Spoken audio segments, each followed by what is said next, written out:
This is Stephanie at Hightower Stitching with a short video called Completed Mix It Up Color Combos Quilt. I was able to finish it in plenty of time to tag it on to the video that I made at the beginning. Here's my completed quilt. Just as a reminder, it has 4 by 5 blocks. It's made with 20 blocks. There's no border. It ended up being 48 by 60 inches, which was a nice size, so I decided not to add a border onto it. It was a lot of colored fun. If you remembered, I started putting colors together, and then pretty soon I had too many colors for the blocks that I wanted. Only wanted 20 blocks, so I had to pick and choose. Each block had 16 strips in it, because there were 4 for each round that went in this, and this is a version of the courthouse steps. As I was working on this, it really brought home to me how personal a quilt is, especially when you're making it. Because when I got finished, I had 2 blocks. I thought I had done the same thing the whole time when I was stitching them together, but I had 2 blocks that were just out of whack. One was actually too small, and the other one was too big.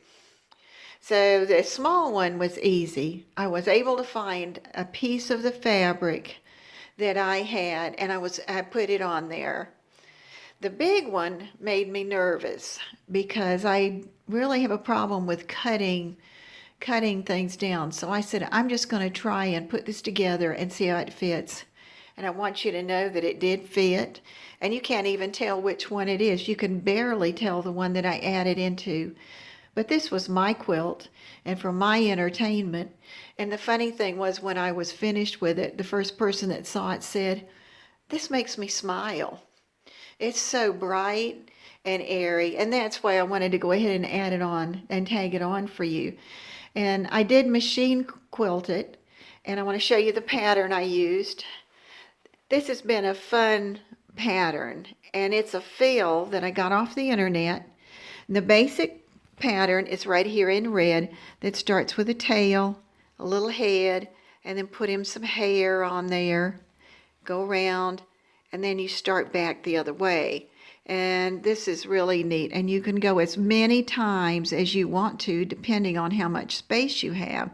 And the idea is that when you get all the way back down, then you come and you add on the next little tail and head and make the next one, and you go all over. And you just have to watch ahead of yourself to see that you give yourself enough space to build that flower.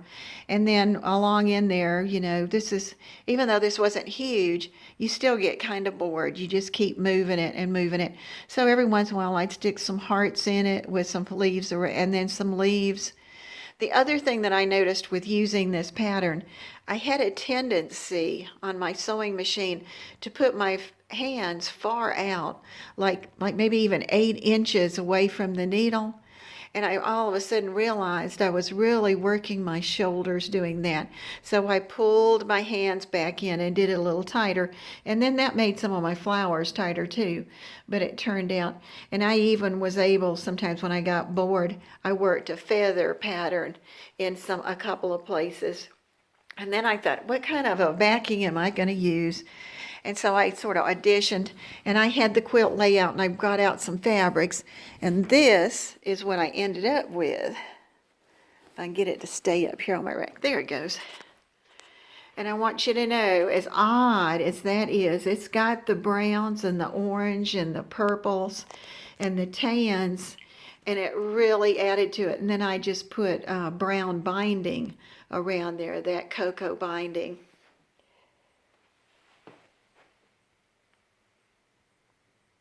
And that's just what I wanted to share with you about that part. This quilt, it's finished now, except for putting that label on it. I want to thank you for watching. I hope you'll try this quilt, and you'll subscribe and hit like.